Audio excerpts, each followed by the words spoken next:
میرا مفتی صاحب سے سوال یہ ہے، کیا پردے کے لیے برقع پہننا ضروری ہے؟ اگر گرمی کی وجہ سے عورت بڑی چادر سے اپنے بدن کو چھپا لے تو کیا یہ صورت جائز ہے؟ شرعی رہنمائی فرما دیجیے۔ حضرت یہ تو بہت کامن مسئلہ ہے، ویسے اس پر تو حضرت واقعی جواب آپ کا چاہیے، کیونکہ بہت سارے ایریاز ایسے ہیں، بہت ساری سٹیز ایسے ہیں کہ جہاں باقاعدہ عبایا یا برقعے کا اہتمام نہیں ہوتا، چادر کوئی اس طرح کی لے لی جاتی ہے کہ جس میں جسم کور ہو جائے۔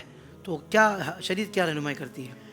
محترمہ حافظ صاحب دیکھیں، پردے کا جو بنیادی مقصد ہے وہ ہے عورت کا اپنے آپ کو چھپانا، ٹھیک ہے، اپنے حسن اور اپنے جسم کی نمائش نہ کرنا، یہ بنیادی مقصد ہے۔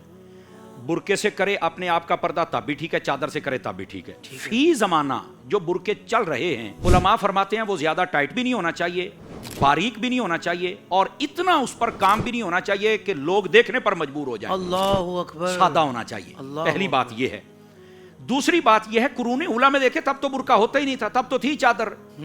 اور آج کے دور میں بھی آپ دیکھ لیں، چادر کے ساتھ پردے کی کیفیت زیادہ برقرار رہتی ہے۔ صحیح صحیح۔ اور ڈھیلا لباس پہننا ویسے بھی حکم ہے، اور چادر اگر جوان عورت نے بھی لی ہونا تو لگتا ہے جیسے یہ کوئی سیاਣੀ عورت آ رہی ہوتی ہے، اور یہی مقصود ہے، تو ان کو تو چادر ہی لینی چاہیے۔ تو جہاں تک گرمی کی بات ہے تو چادر کے اندر دیکھ لیں پھر پردہ بھی زیادہ ہو جاتا ہے، اور گرمی کی وہ کیفیت بھی نہیں ہوتی جو عبایا کے اندر ہوتی ہے۔ ہاں، اگر برقع ہی پہننا چاہیں جیسے شہروں میں زیادہ تر آ جاتا ہے، تو ٹوپی والا برقع جو ہوتا ہے اس کے اندر پھر پردہ کرنے کا مزہ تو آئے نا، پتہ تو چلے نا، ہوٹنگ ہوگی، اعتراض ہوں گے، باتیں ہوں گی، لیکن بھائی اگر آپ نے پردہ ٹھیک کیا، شیطان جلا تو ہے نا، سڑا تو ہے نا، اسے تکلیف تو ہوئی ہے نا، وہ بھونکنے پہ مجبور تو ہوا ہے نا، تو پھر آپ کو یہ پردہ کرنا چاہیے۔ اور ویسے بھی حضرت حافظ صاحب یہ بڑی توجہ طلب بات ہے، ہمارے اسلام کے اندر عورت کو محفوظ رکھنے کا جو ایک ذہن دیا گیا ہے ان میں سے ایک پردہ بھی ہے۔ یہاں تک فرمایا عورت اپنے گھر میں جب نماز پڑھے کھلے صحن میں کھڑی ہو کر نماز نہ پڑھے، صحیح، اس کو چاہیے کہ گھر میں پوشیدہ جگہ جیسے چھت کے نیچے آ جائے یا کمرے میں چلی جائے، وہاں نماز پڑھنا زیادہ افضل ہے۔ کیا کہنے ہیں، واہ واہ واہ، ہمارا اسلام اتنا عورت کو سیکیور کرتا ہے، سبحان اللہ، یہ عورت کی سیکورٹی ہے۔ اور پردے والی عورت کا حسن دوسریوں سے زیادہ ہوتا ہے، شرم و حیا کی کیفیت زیادہ ہوتی ہے۔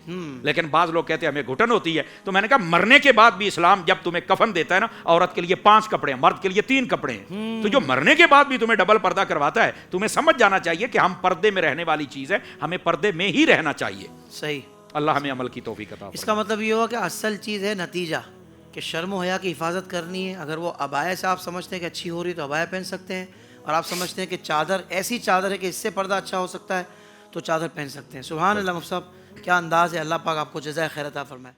سوشل میڈیا پر اسلام کی صحیح تعلیمات جاننے کے لیے ابھی حافظ سائر قادری کا نیا YouTube channel Islamic digital studio subscribe کر لیں، اور ہاں، نوٹیفیکیشن بیل آئیکن کو بھی پریس کر لیں تاکہ ہماری نئی ویڈیوز آپ تک بر وقت پہنچ سکے۔